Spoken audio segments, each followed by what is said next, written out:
L'armée russe multiplie les frappes aériennes contre les positions ukrainiennes avec le redoutable S-35, l'un des fleurons de l'aviation russe. Objectif, sortir de l'impasse de son offensive dans le Donbass, dans l'est de l'Ukraine. Selon Moscou, plus de 2000 soldats ukrainiens ont été tués dans la région de Soledar.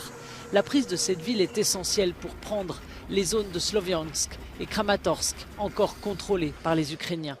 Au moins 2 personnes ont été tuées et 13 autres blessées ce vendredi dans un bombardement russe sur Kramatorsk. Pendant ce temps, la Russie distribue des passeports russes à la population locale. Objectif, accélérer l'annexion des zones déjà sous son contrôle.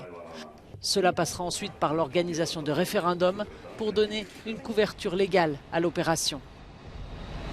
La Russie entame aussi la reconstruction, comme ici à Mariupol. Ils ont commencé dans le théâtre tristement célèbre, bombardé avec de nombreux civils à l'intérieur. Au cours de la même période, des centaines de civils ont perdu la vie lors d'actions qualifiées de crimes de guerre dans les zones occupées par les Russes au nord de Kiev. Les restes de 11 personnes ont été enterrés au cimetière de Boutcha, où reposent plus de 400 civils non identifiés.